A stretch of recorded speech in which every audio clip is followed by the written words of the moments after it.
नमस्कार, मैं हूं वेद शुक्ला और आप देख रहे हैं शहर का सबसे लोकप्रिय चैनल एक्टिव इंडिया।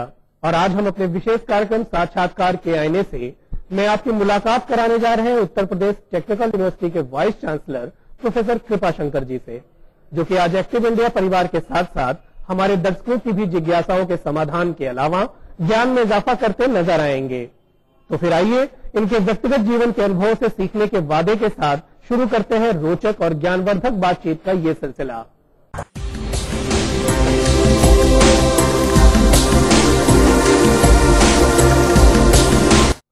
सबसे पहले तो हम समूचे एक्टिव इंडिया परिवार और अपने दर्शकों की ओर से आपको हाल ही में उत्तर प्रदेश रत्न अवार्ड से नवाजे जाने पर बधाई देते हैं और हम चाहेंगे कि इसको लेकर अपने एहसासों के बारे में हमें कुछ बताएं। इस पुरस्कार के बाद स्वाभाविक है कि जैसा हर मनुष्य में होता है कि कोई भी अगर उसको पुरस्कार या इस तरह की चीज मिलती है तो एक तो अपने आप उसको अच्छा लगता है, अच्छा महसूस होता है। और जो कि मेरे साथ भी वो बात लागू है, हमें बहुत प्रसन्नता है व्यक्तिगत रूप से। और दूसरा पहलू उसका एक ये भी है कि इस पुरस्कार के माध्यम से हमारे जो शुभचिंतक हैं या जो हमसे संबंधित हैं उनके बीच में एक मेरे प्रति जो आस्था और विश्वास का स्तर था उसमें वृद्धि हुई है। और उस वृद्धि का जो अगला परिणाम है वो ये है कि हमें उनसे ज़्यादा और ऊर्जा मिलेगी हमको अपने काम करने में। और अंततः मैं उस पुरस्कार के फल को उनके पास फिर वापस पहुंचाने में उस ऊर्जा से शायद ज़्यादा और सक्षम रहूँगा। तो सब मिला करके मेरे व्यक्तिगत तौर पर और मेरे काम करने का जो मेरा कार्य क्षेत्र है उसके लिए ये बहुत ही इसमें मैं कहूँगा कि ये अच्छी बात रही। जैसा कि हम जानते हैं कि पुरस्कारों की एक लंबी फहरिस्त आपके जीवन से जुड़ी रही है, तो जरा उन पुरस्कारों के बारे में हमें विस्तार से बताइएगा। जो पुरस्कार मिले हैं, जिनके बारे में पारितोषिक या जिनके बारे में समारोह हुआ है और जिसको बहुत सारे लोग जानते हैं, वो एक श्रेणी के पुरस्कार हैं। कुछ जीवन में जैसा हर आदमी के साथ होता है, कुछ पुरस्कार ऐसे मिलते हैं जिनको कि शायद वही उसका अनुभव कर पाता है। मेरे पास सौभाग्य से ईश्वर की दया से दोनों तरह के पुरस्कार हैं। कुछ पेपर पर कहीं छपे हुए होंगे और कुछ ऐसे भी हैं जो नहीं छपे हुए होंगे। जो छपे हुए हैं शायद आप उन्हीं की बात कर रहे हैं। उसमें जो एक IST का पुरस्कार है, जो एकेडमिक एक्सेलेंस जो राष्ट्रीय स्तर पर मिलता है, वो हमको मिला है। और उस पुरस्कार के पीछे जो थोड़ी सी लंबी जो छोटी सी जो कहानी है वो यूं है कि हमें विद्यार्थियों को पढ़ाने के साथ साथ अध्यापकों को पढ़ाने का बड़ा शौक है, जिसके लिए कि सरकार की तरफ से और हमारे संस्थान IIT कानपुर की तरफ से पहले जिसमें से मैं संबंधित था, इस तरह का अध्यापकों के लिए कोर्स करने के लिए काफ़ी सारे योजनाएं होती हैं। उन योजनाओं के अंतर्गत मैंने बहुत से लोगों को, अध्यापकों को ट्रेन किया। तो उसमें काफ़ी लोग दक्षिण भारत के भी आते रहे जगह कदा। और ये जो पुरस्कार का नॉमिनेशन है वो ऐसे लोगों द्वारा है जिनको मैं नहीं जानता, जो मेरी स्मरण के उसमें नहीं है, क्योंकि उनसे हमारा शायद इंटरेक्शन 2 सप्ताह 3 सप्ताह का रहा होगा और मेरे स्मृति पटल से वो चले गए हैं। उस पुरस्कार में जो सबसे विशेष बात मेरे को लगती है, जिसका हमें बहुत गर्व है, वो ये है कि ये नॉमिनेशन और इसका जो सेकंड करने का जो तरीका होता है उनको मैं नहीं जानता। और जो कि बहुधा ऐसा नहीं होता है, मतलब आप जानते हैं कभी कभी लोग कहते भी हैं कि मेरा नाम लगा दो, उसकी आवश्यकता नहीं इसमें पड़ी। और वो जो अदृश्य लोग हैं जिनको शायद जिनको मैं प्रेरणा दे सका और जिन्होंने इस लायक समझा कि आपस में ये लोग बात करके, क्योंकि उसके लिए कई हस्ताक्षर की आवश्यकता होती है, तो किन लोगों ने किया है नहीं पता है, तो उसका हमें बड़ा वो है। और पूरे राष्ट्रीय स्तर पर जिसमें कि जो मेरा कार्य क्षेत्र है एकेडमिक का, और पेपर के रिसर्च पेपर के पब्लिश होने का गोल्ड मेडल का है कहीं पे। ये जो पेपर का टॉपिक है उसमें मेरी कोई शिक्षा नहीं है, न तो मेरी बैचलर्स डिग्री न तो मेरी पीएचडी डिग्री, मेरी कोई उसमें शिक्षा नहीं है। वो बाकी और शिक्षा के बल से मैंने किसी एक टॉपिक पे पेपर लिखा और वो टॉपिक पर हमको मतलब गोल्ड मेडल मिला। तो चूंकि मैं ही जानता हूं कि वो मेरा कार्य क्षेत्र नहीं है, तो इसलिए उस पुरस्कार से भी हमको बहुत ही अच्छी तरह की फीलिंग है हमारे अंदर, क्योंकि मैं जानता हूं कि वो मेरे विषय का नहीं है पेपर, लेकिन लोगों ने उसको ग्रहण किया, लोगों ने उस रूप में उसको देखा, तो वो भी अच्छा। किस टॉपिक से रिलेटेड था? टॉपिक था ऑटोमेशन और रोबोटिक्स का। वो इलेक्ट्रॉनिक्स और टेलीकम्युनिकेशन की सोसाइटी द्वारा दिया हुआ है। मैं मैकेनिकल इंजीनियरिंग का ग्रेजुएट हूँ और मैनेजमेंट पढ़ाता हूँ। इलेक्ट्रॉनिक्स और टेलीकम्युनिकेशन से हमारा कोई बहुत उतना घनिष्ठ रिश्ता नहीं है। तो वो जो सोसाइटी है वो इलेक्ट्रॉनिक्स इंजीनियरिंग और टेलीकम्युनिकेशन इंजीनियर्स की। जो एक बात मेरे मस्तिष्क में बार बार उठ रही है वो ये कि ये कैसे संभव हुआ कि जो आपका क्षेत्र नहीं था आपने उसमें भी अपना बेस्ट दिया। ऐसा है कि कभी कभी आपने जैसे तबला न बजाया हुआ हो, आपको शौक लगे कि हम भी बजाना चाहते हैं, लेकिन आप किसी और क्षेत्र के हैं, तो आपने सीखा, बजाया, लोगों को पसंद आया, लोगों ने तालियां बजाई, लगभग उसी तरह का समझ लीजिए। मैं मतलब पेशे से उस क्षेत्र का आदमी नहीं हूँ। क्या इससे ये नहीं लगता कि आप में इलेक्ट्रॉनिक सेक्टर रिलेटेड भी अपार संभावनाएं मौजूद? बिल्कुल ऐसा भी लगता है, और कभी कभी इसका ये भी लगता है कि शायद इस तरह का प्रयास मैं किसी भी अनछुए और उस तरह के विषय पर अगर करूं तो शायद इस पुरस्कार से हमको नए नए विषयों को ट्राई करने के लिए बहुत बड़ा ऊर्जा का स्रोत है। उसी में नहीं, टेलीकम्युनिकेशन और इलेक्ट्रॉनिक्स से नहीं, हमको ऐसा बल मिलता है कि हम किसी और भी, जैसे पर्यावरण विज्ञान है या जैसे कि स्वास्थ्य विज्ञान है, जिससे कि हमारा कोई रिश्ता नहीं है पढ़ाई के हिसाब से, लेकिन हमको लगता है कि अगर मैं उस विषय पर अगर कार्य करना शुरू करूं तो शायद मैं कर ले जाऊं। तो केवल इतना ही लगता है कि अपने शुभचिंतकों की शुभकामनाएं और ईश्वर का आशीर्वाद, इसके आगे हमको कोई कारण नहीं समझ में आता कि और क्या हो सकता है, क्योंकि मैथमेटिक्स हमारी बड़ी स्ट्रांग है, इंजीनियरिंग हमारी बड़ी स्ट्रांग है, हमारे स्टूडेंट्स भी जानते हैं, लेकिन बाकी चीजों के बारे में तो इन दोनों कारणों के अलावा हमको तीसरा। अभी कुछ देर पहले पुरस्कारों पर चर्चा करते हुए आपने अनपब्लिश्ड पुरस्कारों की बात की थी, तो क्या उन अनपब्लिश्ड पुरस्कारों पर हमसे चर्चा करना चाहेंगे? कभी कभी जब कोई व्यक्ति किसी यातना के दौर से गुजरता है तो वहां पर हमारे पास शैक्षणिक या शैक्षिक योग्यता क्या है वो चीज शायद उतनी नहीं माने रखती है जितना कि हमारा उसको समझना बिना उसके बताए हुए और उसके लिए कुछ संभव हो तो करना। तो इसके लिए जो दो तीन पुरस्कार जो हमको तुरंत याद आ रहे हैं वो यूं हैं, थोड़ा सा उसमें जज्बाती भाग भी है। मैं आईआईटी कानपुर में सन 1978 से हूँ, मतलब अध्यापन कार्य में। 1994 से लेकर के 1996 में मैं विद्यार्थियों के विभाग स्टूडेंट्स वेलफेयर का डीन था। तो उसमें किसी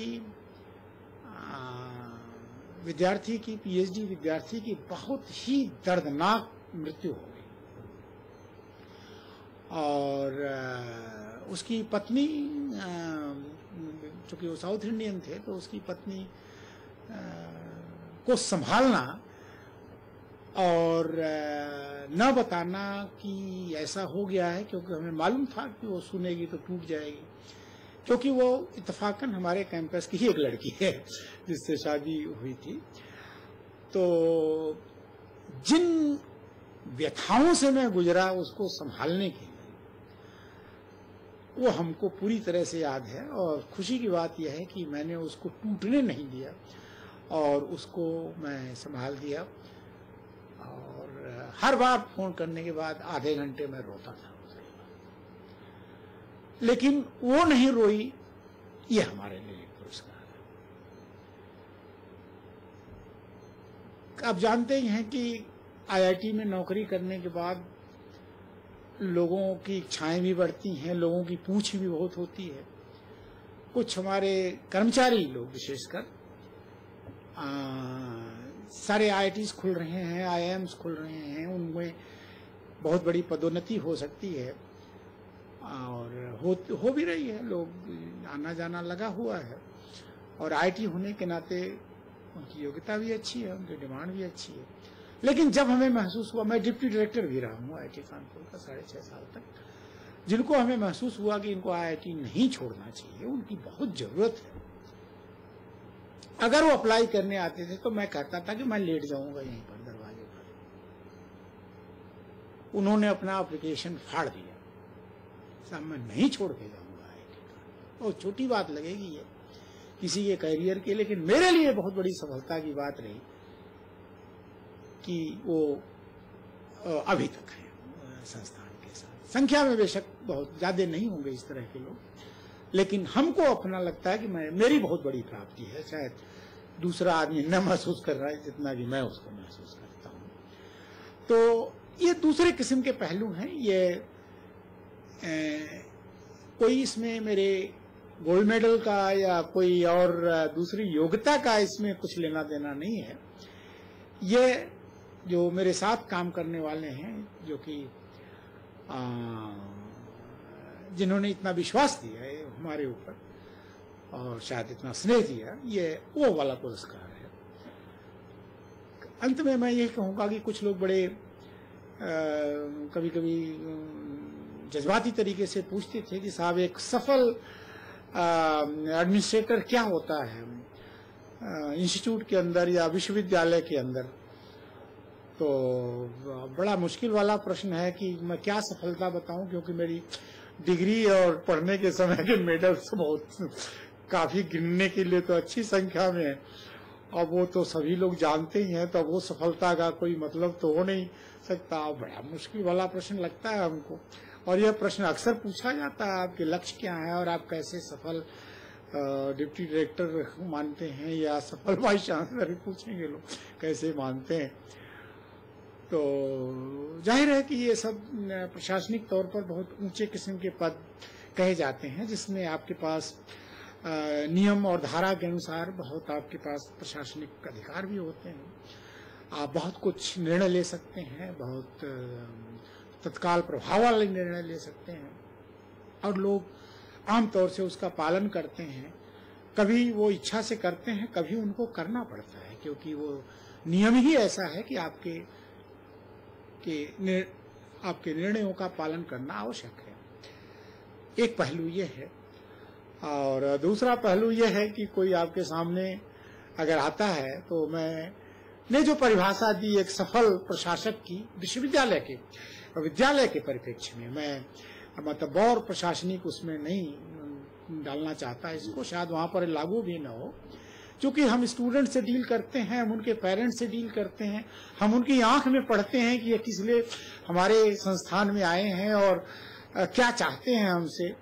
तो कुछ बहुत दुख से होकर के गुजरते हैं पढ़ाई के माध्यम से, और बड़ी आकांक्षाएं लेकर आते हैं। तो धीरे धीरे हम लोगों की थोड़ा आंख भी पढ़ने की आदत हो गई है, विशेषकर बच्चों की।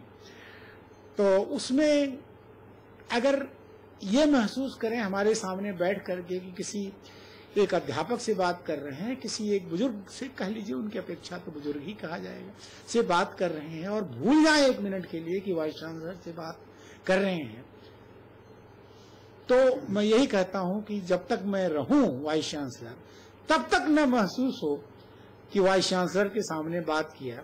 जिस दिन न रहूं, अगर उस दिन याद आए, तो मैं समझ लीजिए कि मैं सफल वाइस चांसलर हो गया या सफल प्रशासक हो गया। तो ये मेरे लिए पता नहीं थोड़ा ये अपारंपरिक होगा जरूर, शायद ऐसा बहुत ज्यादा नहीं, लोग इसको शायद मानने के लिए नहीं तैयार होंगे ये परिभाषा, लेकिन मेरे लिए व्यक्तिगत रूप से ये बहुत बड़ा हमारा अहंकार कह लीजिए, या मेरे लिए बहुत बड़ा ये पुरस्कार जो मैं खुद अपने से ही दे देता हूँ। मतलब इससे मैं उम्मीद नहीं करता कोई दूसरा आदमी हमको पुरस्कार दे। तो यही मेरा अंतिम इसमें आपके प्रश्न। तो इन अनछुए पहलुओं पर आत्मविश्वास से लबरेज होना कैसे संभव हो पाया? सब ऐसा है कि ये बात बिल्कुल सही कह रहे हैं आप कि इतना बड़ा प्रदेश है और हमारे साथ में बहुत सारे प्राइवेट संस्थाएं हैं, और जितने भी प्राइवेट संस्थाओं के संस्थापक लोग हैं, सबका दृष्टिकोण संस्थान के प्रति अलग अलग भी है। कुछ लोग इसको उद्योग समझते हैं, कुछ लोग इसको परमार्थ समझते हैं कि मैं समाज के लिए कर रहा हूँ, और ये बात बिल्कुल सही है। मैं नया हूँ इस सिस्टम के लिए, क्योंकि जिस सिस्टम में मैंने पढ़ा है, जिस सिस्टम में मैं काम किया हूँ, वो दूसरे किस्म की संस्था रही है, उसमें इस तरह की चीजें नहीं होती हैं। तो ये तो है, इसमें कुटिल मैं नहीं कहूँगा, लेकिन विभिन्नताएं यहाँ पर बहुत ज्यादा हैं। और जहाँ तक वाइस चांसलर की बात है, मेरे ख्याल से वाइस चांसलर के लिए विश्वविद्यालय के मूल्यों की रक्षा बहुत सर्वोपरि है। शिक्षा के मूल्यों की बात बहुत ज्यादा महत्वपूर्ण है, और शायद कोई कुटिल नहीं होता उसे कहने के लिए, तो ये भी कहते हैं साहब कितना भी नाराज होके जाइए या गुस्से में जाइए या स्वार्थपरक कोई प्रस्ताव लेकर जाइए, काम हो या न हो, दरवाजे से तो हंसते ही मुस्कुराते निकलते हैं। तो अभी तक तो ऐसा अनुभव नहीं हुआ कि किसी को परेशानी हुई हो हमारी वजह से। और अगर परेशानी होती है किसी भी वर्ग को, चाहे वो संस्थान के लिए के लोगों को, या मैं कहूँगा कि शासन के लिए या किसी के लिए भी, तो हमको जहाँ तक लगता है कि इतने बड़े प्रदेश में और इतने बड़े देश में वाइस चांसलर बनने के लोगों की कमी नहीं है, और शायद अच्छे विकल्प मिल सकते हैं लोगों को, लेकिन मूल्यों से मतलब वो करना शायद ठीक नहीं।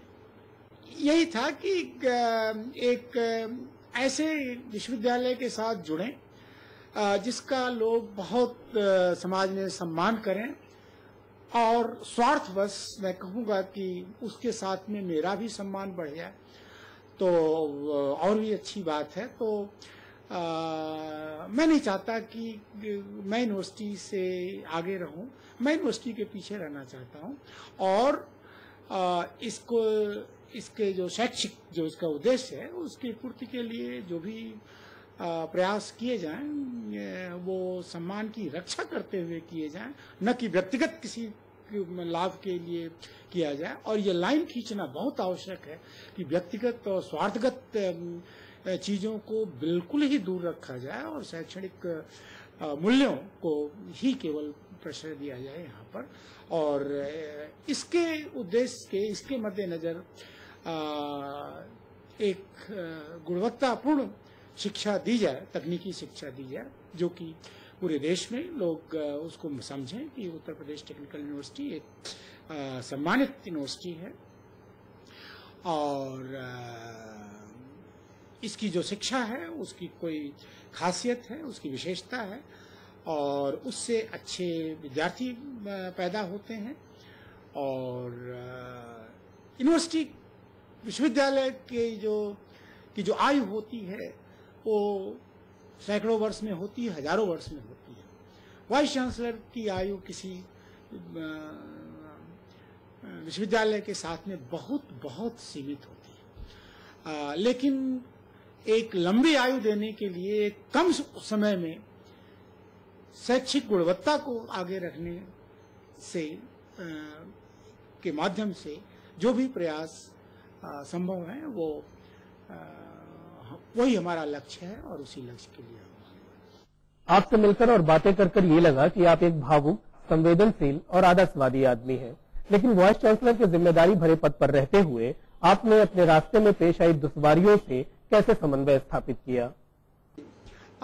ऐसा है कि दो तरह के प्रतिष्ठान होते हैं, जिसमें एक में उपलब्धि हर क्वार्टर के बाद पता लग जाता है कि किस तरह से आप उसको कर रहे हैं। वर्ष के आखिर में पता लग जाता है कि कितना आपने मतलब इस प्रतिष्ठान के लिए लाभ कमाया है, कितने करोड़ों में या कितने लाखों में आपने इसका टर्नओवर किया है। कुछ प्रतिष्ठान, कुछ ऑर्गेनाइजेशंस ऐसे होते हैं जिनकी उपलब्धि शायद आपको अपने जीवन में पता न महसूस हो कि आपने कौन सी उपलब्धि प्राप्त की है। शिक्षा एक ऐसा ही क्षेत्र है जिसमें कि उपलब्धि एक किसी समय के अवधि से नहीं पता लग सकती। हो सकता है कि क्षणिक रूप से वो कुछ समय तक उपलब्धि ना भी लगे लोगों को, लेकिन दीर्घकालीन अवधि में शायद वो एक उपलब्धि हो जाए। तो कुछ चीजें तो मैं बता भी नहीं पाऊंगा क्योंकि मैं खुद ही नहीं जानता कि ये इसका परिणाम शिक्षा के क्षेत्र में क्या होगा। लेकिन जो थोड़ा बहुत मैं समझ सकता हूँ उसके आधार पर मैं यही कहूँगा कि इसमें जो उत्तरोत्तर विकास की जो सामाजिक अपेक्षा है, उस अपेक्षा को हम और हमारे यहाँ की जो टीम के सदस्य हैं उसको पूरा करने में तत्पर हैं और इसमें वृद्धि हुई है। इसकी प्रसिद्धि में, इसके मूल्यों में और इसके कार्यप्रणाली में निरंतर सुधार हुआ है और उसके अच्छे परिणाम आ रहे हैं। इस पद पर आते वक्त आपने क्या क्या सोच रखा था और वो कौन से काम थे जिन्हें आप विश्वविद्यालय के हित में अंजाम देना चाहते थे? वही जैसा हमने पहले कहा कि कुछ ही प्रयास ऐसे हैं, सारे प्रयास यहाँ बड़े सुसुप्त अवस्था में होते हैं। प्रयास हमारे चलने, हमारे हिलने और हमारे आचरण को, हमारे व्यक्तिगत आचरण में सम्मिलित है। एक विश्वविद्यालय का कुलपति होने के नाते मेरा जो निजी आचरण है वो भी एक इसका अंग है, इसको हटाया नहीं जा सकता। यही एक बहुत बड़ी मेरी या इस पद की बाध्यता कह लीजिए, जो कि शायद दूसरे पेशे में आदमी शाम के 5 बजे के बाद बिल्कुल आजाद रहता है, अपने आप को कहीं भी जाकर के कहीं भी बैठ सकता है। हमारा कहीं भी जाके कहीं भी बैठना हमेशा एक विद्यार्थी वर्ग के भविष्य से जुड़ा हुआ होता है। तो एक तो उसके बारे में मैं कुछ नहीं कह पाऊंगा क्योंकि हमें कुछ मालूम नहीं है। दूसरा ये है कि जो आप कह रहे हैं जो जानकारी में है वो ये है कि शोध का काम, मास्टर्स डिग्री प्रोग्राम और पीएचडी का जो कार्यक्रम है उसको हम लोगों ने सोचा है, हमने और हमारी टीम के सदस्य ने, कि इसको हम जरा ऊंचे मतलब इस पर ज्यादा बल देकर के इसको आगे बढ़ाने की कोशिश करेंगे, क्योंकि विश्वविद्यालय के लिए ये बहुत आवश्यक है कि यहाँ पर शोध हो और मास्टर्स प्रोग्राम और पीएचडी प्रोग्राम हो। साथ ही साथ जो इतने सारे विद्यालय और विश्वविद्यालय खुल रहे हैं देश में, प्रदेश में, उनमें जो शिक्षकों की कमी है उस शिक्षकों की कमी को पूरी करने के लिए ये आवश्यक एक कर्तव्य हो जाता है विश्वविद्यालय को कि इस तरह के लोगों को ट्रेन करें और उसमें हम लोग तत्पर हैं। ये एक चीज है जो कि बिल्कुल स्पष्ट रूप से कही जा सकती है। और बाकी हर चीज में, परीक्षा में, परीक्षा फल के घोषणा में जो सुधार की आवश्यकता है वो तो पहले भी चलता रहा है और उसमें हम लोग निरंतर उसको आगे बढ़ाए हुए हैं और उसमें कोई किसी तरह की समस्या नहीं। जैसा कि हम जानते हैं कि इस बार एडमिशन के दौरान बहुत से कॉलेजेस में सीट्स खाली रह गईं, तो इस विषय में आपकी क्या राय है? ये आंकड़ा आपने बिल्कुल सही बताया कि इंजीनियरिंग कॉलेजेस में सीट्स खाली हैं। पहली चीज तो थोड़ा सा ये जो इंजीनियरिंग एजुकेशन है उसका इतिहास कम से कम पिछले 10-15 साल का बहुत आवश्यक हो जाता है उसको देखने के लिए। वो यूं है कि जब इतने सारे सीटें बढ़ी, इतनी सारे सीटों को पैदा करने की आवश्यकता महसूस हुई, जिसके कारण से प्राइवेट इंस्टीट्यूशंस को बढ़ावा दिया गया खोलने के लिए, वो आवश्यकता आज के दिन थोड़े दूसरे रूप में हो चुकी है। वो उस तरह का उतनी ज्यादा उस वेग में नहीं है। कारण एक। दूसरा कारण ये है कि जो दूसरे क्षेत्र रहे हैं शिक्षा के, जिनको एक वेग में उनकी थोड़ी सी उपेक्षा सी हो गई थी, कह लीजिए अप्रत्यक्ष रूप से या अनजाने रूप से, जैसे आपका कॉमर्स है या और भी हेल्थ रिलेटेड साइंसेस हैं और बाकी और सारी चीज़ें हैं, उसमें उनकी भी थोड़ी सी डिमांड बढ़ी है, जिसकी वजह से जो विद्यार्थी हैं उनका रुझान उस तरफ भी चला गया है। तो जाहिर है कि इंजीनियरिंग पढ़ने वालों की संख्या थोड़ी कम हुई है। और तीसरी चीज़ यह है कि अगर देश की प्रगति और पूरे राष्ट्र के देखें तो उसमें जिस तरह से आर्थिक प्रगति हो रही है, अगर उसका विश्लेषण करें और उसको शिक्षा से जोड़ें तो भी कोई चीज़ें स्पष्ट आती हैं कि इस समय कुछ चीज़ें जो हैं, जैसे सर्विस सेक्टर है, उसका कंट्रीब्यूशन अपने जीडीपी में, जो मैन्युफैक्चरिंग सेक्टर है, जो इंजीनियरिंग सेक्टर है, जो और सारे सेक्टर्स हैं, उसमें बदलाव आया है पिछले 10 सालों में, 15 सालों में। शिक्षा में सीटों का भरना उससे बिल्कुल दूर नहीं रह सकता। ये बात जरूर है कि उसमें 5 साल का गैप हो सकता है उसको ट्यून करने में, लेकिन अंत में जो देश की प्रगति हो रही है, जो पैरामीटर्स वहां पर डोमिनेट कर रहे हैं, वो पैरामीटर शिक्षा में भी वो अपना प्रभाव दिखलाएंगे। और चूंकि अब इंजीनियरिंग सेक्टर ही केवल नहीं रह गया, सर्विस सेक्टर इतना जोरों से उभर के आया है कि अब बैंकिंग और बाकी सारे सर्विसेज जैसे हैं, उनमें भी लोगों को अब रुझान आ गया है। इसलिए ये कारण है जरा इंजीनियरिंग की तरफ से रुझान कम होने का। दूसरी चीज है कि कोई चीज खाली है या भरी है, बहुत कुछ निर्भर करता है कि आप क्षमता कितनी रखते हैं उसकी। यहाँ पर ऐसा है कि जितने उसमें इच्छुक लोग हैं या जितने लोग उसके सुपात्र हैं, उसके तुलना में जो आपकी क्षमता है पूरे कॉलेजेस में सीट्स की संख्या के अनुपात में, उसके हिसाब से कुछ ज्यादा है, इससे खाली लग रहा है। और जो ही ये संख्या जो बढ़ती जाएगी, एक तरफ तो संख्या बढ़ती जा रही है सीटों की, दूसरी तरफ रुझान और देश के आर्थिक विकास के जो पैरामीटर्स उभर के आ रहे हैं, उनको अगले 10 साल में ये क्या होने वाले हैं, अगर इस चीज की उपेक्षा की जाएगी तो ये गैप और बढ़ेगा भविष्य। विश्वविद्यालय के स्तर पर बहुत ज्यादा प्रयास नहीं, क्योंकि पूरी शिक्षा केवल इसी विश्वविद्यालय के कार्यक्षेत्र से सीमित नहीं है। ये पूरे सारे शिक्षा के क्षेत्रों का समायोजन एक केंद्रीय स्तर पर होना चाहिए, जहां तक इस विश्वविद्यालय का योगदान है उस निर्णय या उस तरह के डिस्कशन में, वो हमेशा प्राप्त रहेगा और प्राप्त रहा भी है पीछे भी।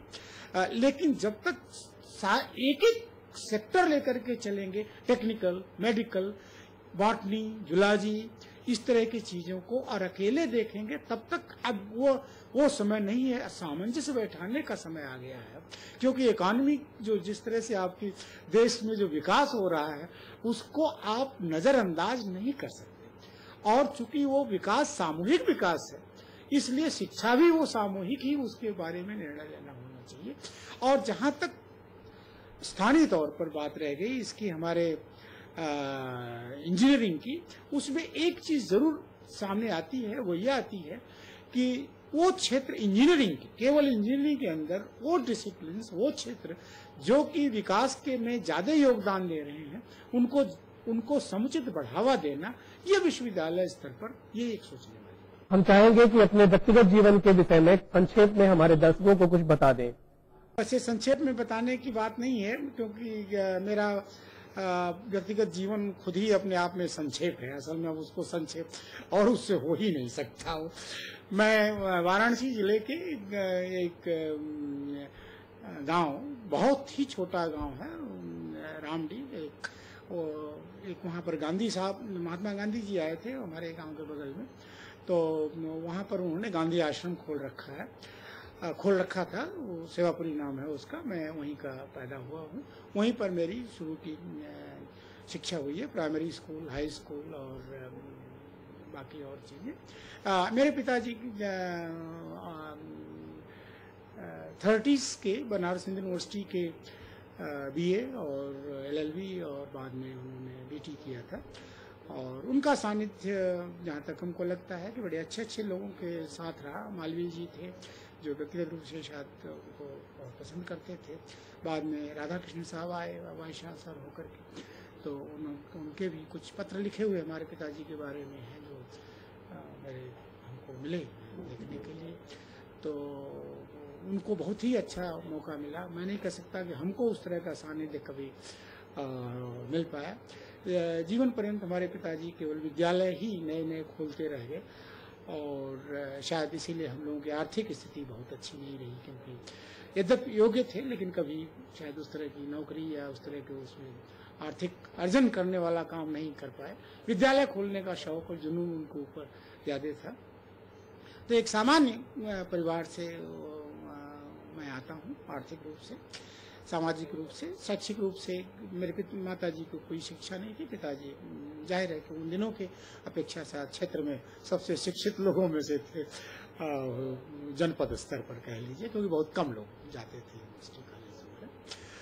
और उसके बाद मैंने बनारस यूनिवर्सिटी से मैकेनिकल इंजीनियरिंग पास किया और फिर IIT कानपुर से एमटेक, और फिर एक हमारे प्रधानमंत्री जी इंदिरा गांधी की एक योजना थी बड़ी, किसी कारणवश, क्योंकि बांग्लादेश के हालात के बाद कुछ हमारी इंटरनेशनल डिप्लोमेसी की स्थिति ठीक नहीं थी, तो उन्होंने कुछ चुनिंदे लोगों को बाहर विदेश भेज करके उनकी एक शिक्षा के ऊपर उन्होंने राष्ट्रीय स्तर पर एक छात्रवृत्ति की योजना शुरू की।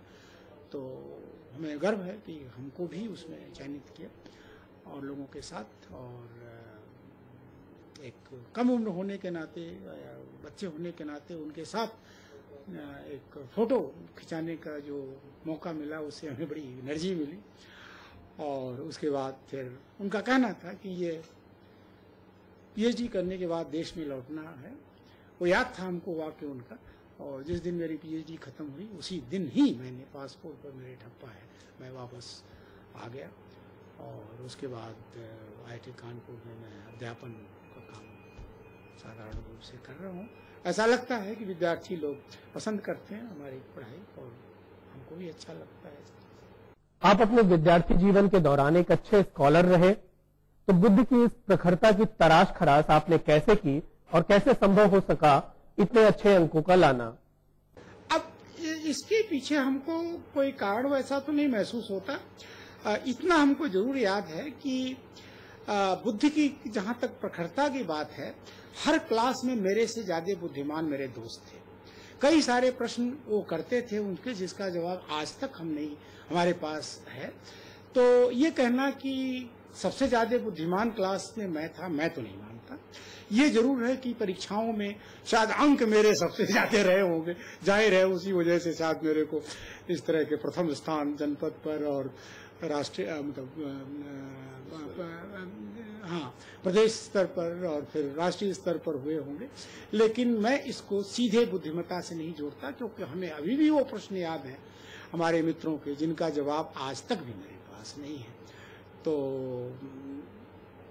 ठीक है, मतलब जो अंक प्राप्त करने वाली बात रही होगी शायद ठीक रही होगी। ऐसे में आप हमारे चैनल के दौरान हमारे दर्शकों को, विशेषकर विद्यार्थियों को, अच्छे अंक प्राप्ति हेतु क्या निर्देश देना चाहेंगे?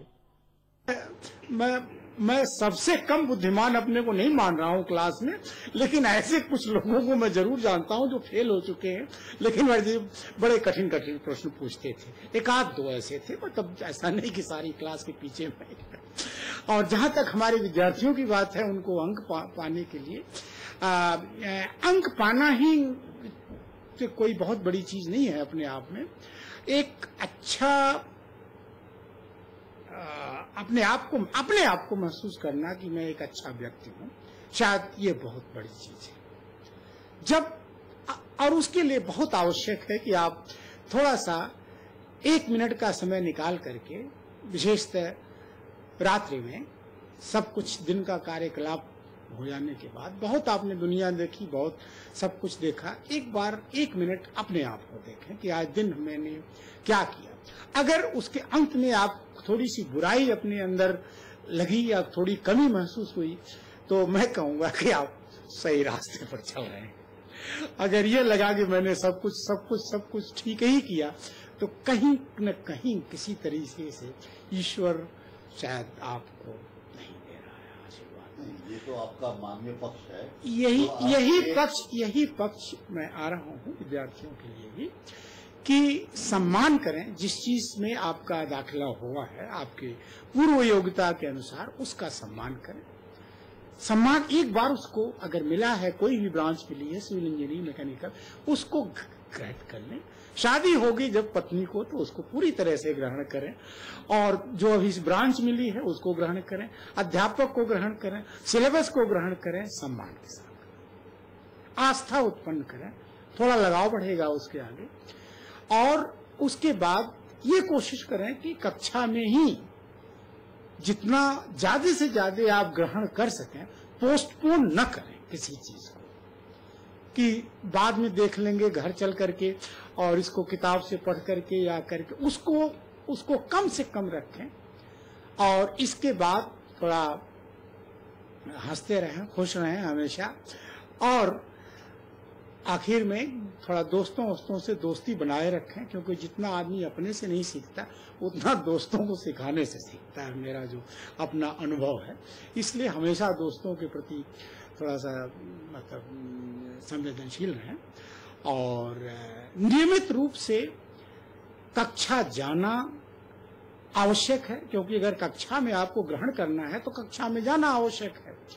तो इसलिए उपस्थिति कक्षा में हमको नहीं कोई समझ में आती बात कि 100% क्यों नहीं होनी चाहिए। अगर 100% उपस्थिति है, उन अपरिहार्य कारणों को छोड़ करके, जैसे अगर तबीयत ठीक नहीं है, यही मेरे ख्याल से मूल मंत्र है, और बाकी अपने अध्यापक और किताब में अपनी आस्था। कुछ विद्यार्थी सेल्फ स्टडी पर ज्यादा जोर देते हैं। उनका मानना होता है कि वो स्वाध्ययन के जरिए ज्यादा गेन कर सकते हैं, और न सिर्फ इतना बल्कि इसके चलते वो क्लासेस भी बंक करते हैं। तो इस बारे में आपका क्या मानना है?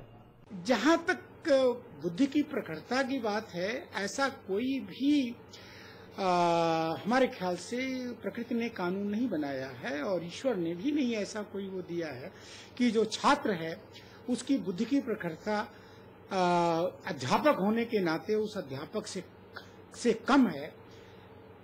ये बहुत बड़ी गलतफहमी है। अगर ये मान के चलते हैं कि अध्यापक होने का मतलब कि आपकी बुद्धि एक छात्र से ज्यादा है, तो इसका मतलब है कि ज्ञान और विज्ञान का विकास भी उसी समय समाप्त हो जाएगा। तो प्रखरता किसी की भी हो सकती है, न भी क्लास में बैठा हो आदमी, वो भी बुद्धि में बहुत प्रखर हो सकता है। ये बिल्कुल अलग चीज है। इसीलिए मैंने ये कहा कि सम्मान करना, ग्रहण करना बहुत जरूरी है, न कि अपने के सामने तौलना उसको कि साहब ये मेरे से कम जानता है। जब तौलना शुरू करेंगे फिर ग्रहण करने में आपको थोड़ी दिक्कत होगी। इसीलिए हमने उसके ऊपर जोर दिया था कि ग्रहण किया जाए,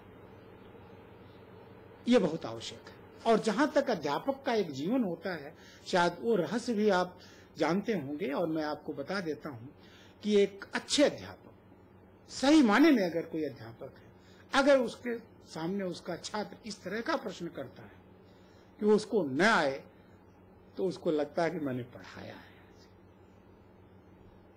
और मैं अध्यापकों को भी मैं यही संदेश देना चाहूंगा कि ऐसे ही नापें अपने पढ़ाने की क्षमता, कि जब एक उन्हीं का छात्र उन्हीं के पढ़ाए हुए विषय पर ऐसा प्रश्न करे कि जिसका जवाब उनको न आए, तो उनको उस दिन अपनी बड़ी प्रशंसा करनी चाहिए कि आज हमने बहुत बड़ी प्राप्ति कर ली, हम ही ने तो पढ़ाया था, इसीलिए न प्रश्न पूछा है उसने। उसको अपनी प्राप्ति माने और न कि अपनी हार माने उसमें किसी तरीके से। आप एक प्रतिभाशाली टेक्नोक्रेट्स हैं, और जैसा कि देखा जाता है कि टेक्नोक्रेट्स अक्सर इंडस्ट्रीज का चयन करते हैं अपने प्रोफेशन के लिए, अपने पेशे के लिए, लेकिन आपने शिक्षा के क्षेत्र को चुना, तो इसके पीछे क्या प्रेरणा रही?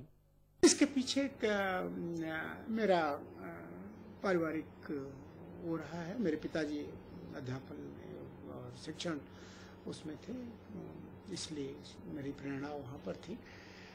मेरे पिताजी को भी किसी बहुत बड़े आदमी ने, उनको भी इसी तरह की कभी दिशा मोड़ी थी। जैसे बताया हमने कि वो तो 30s के LLB थे, उन दोनों वकील होना बहुत बड़ी बात होती थी। तो नाम सभी लोग जानते हैं, कोई ऐसी बात नहीं है। डॉक्टर सर्वपल्ली राधाकृष्णन ने व्यक्तिगत रूप से कहा था कि तुम वकील बनने लायक नहीं हो, शिक्षक बनने लायक ज्यादा दिखते हो, तुम देखने से शिक्षक लगते हो। तो उन्होंने उनको कहा, उस दिन से उन्होंने तुरंत उनके कहने पर बीटी मतलब बैचलर ऑफ टेक्नोलॉजी या बीएड जिसको उसमें दाखिला लिया, शिक्षक बने। तो मैं कहूँगा कि उसी का प्रभाव है। अधिकांश आईटीएम्स विदेश में जॉब को प्रेफर करते हैं, लेकिन आपने अपना कार्यक्षेत्र स्वदेश को चुना, तो इसके पीछे क्या प्रेरणा काम कर रही थी, या वो कौन सी वजह थी जिसने आपको अपने देश में रह के ही काम करने के लिए प्रेरित किया? ऐसा है कि कौन कहाँ सेटल होना चाहता है, इसके लिए कोई धारा या कोई नियम नहीं है। जहाँ आपको अच्छा लगता है आप वहाँ पर सेटल हो जाए। जिसको अच्छा लगता है वहाँ पर वो वहाँ हो जाए। जिसको बनारस अच्छा लगता है बनारस में सेटल हो जाता है, जिसको लखनऊ अच्छा लगता है लखनऊ में सेटल हो जाता है। और तो हमारी इच्छा मतलब यहाँ आकर काम करने, विदेश के बजाय अपने देश के अंदर जी काम करने की इच्छा जी ज्यादा रही जी। और शायद इसके पीछे वो इंदिरा गांधी वगैरह जो आपने हाँ जी जी उनका प्रभाव जरूर रहा है। उनका बहुत कभी कभी छोटी छोटी चीजें जो है वो मस्तिष्क पर प्रभाव छोड़ जाती हैं, विशेषकर जब आप कम उम्र के होते हैं। तो ये बात जरूर थी। उन्होंने कहा था कि आप सभी लोगों को वापस आना है यहाँ। जीवन के अधिकांश समय एक शिक्षक के तौर पर गुजारने के बाद मौजूदा समय में एक प्रशासक के तौर पर काम करने का आपका अनुभव कैसा रहा है? मैं ये कहूँगा कि हमारे लिए ये दोनों को अलग करना थोड़ा ये अब इतना जुड़ गया है कि ये उनको दो कंपार्टमेंट्स में देखना असंभव है। वाइस चांसलर में शिक्षक और शिक्षक में वाइस चांसलर, अब वही रहेगा। ये वेल्डिंग हो गई, इसकी मर्जिंग हो गई। तो हमेशा शिक्षक का हृदय बोलता है, वो बात उसी तरह से पढ़ता भी उसी तरह से किसी भी चीज को शिक्षक के तरीके से।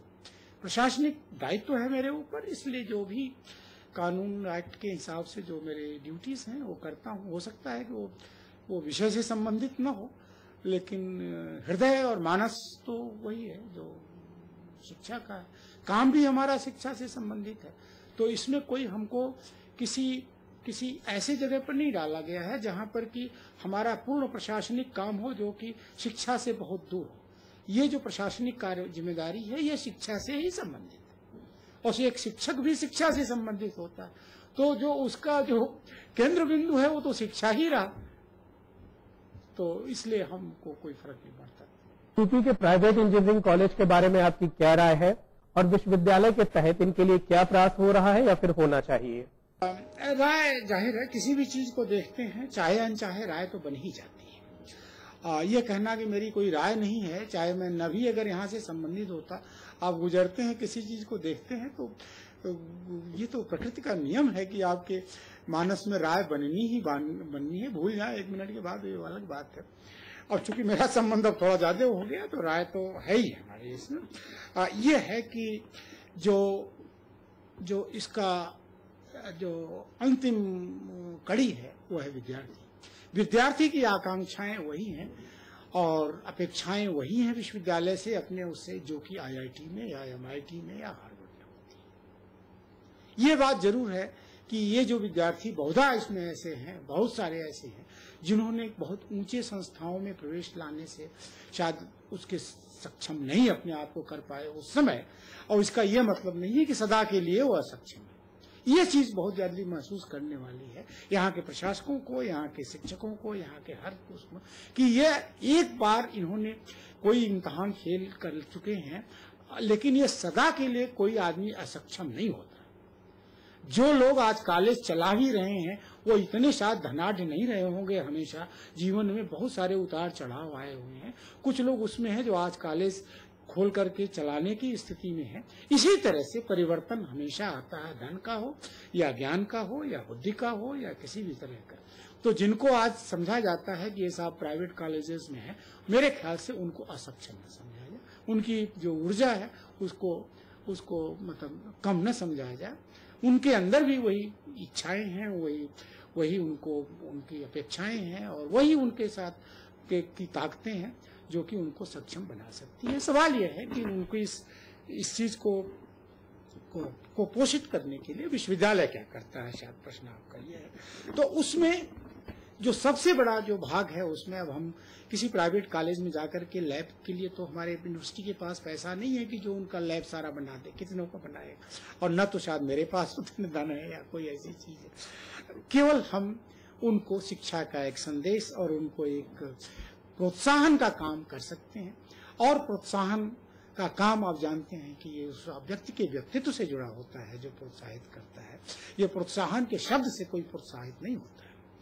तो हमें बड़ा फक्र है कि हमारे जो यहाँ पर विश्वविद्यालय के जो हमसे पहले जो लोग रहे हैं, विश्व कुलपति सचिव और जितने भी अधिकारी, वित्त अधिकारी, ये एक रास्ता इन्होंने बनाया है कि हम ये संदेश दे सकते हैं छात्रों को कि तुम आगे बढ़ सकते हो। हमारा काम उनके इस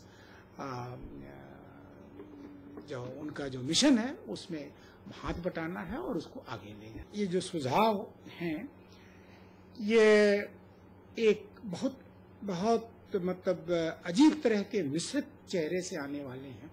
जो कि मुख्य प्रशासक है विश्वविद्यालय का कुलपति होने के नाते, एक शिक्षक है और एक जैसा बताया कि शिक्षा का जज्बात से बहुत बड़ा संबंध होता है। ये मशीन नहीं है कि मतलब आपने ऑन किया और चालू हो गया, ये उत्पन्न करनी पड़ती है भावना।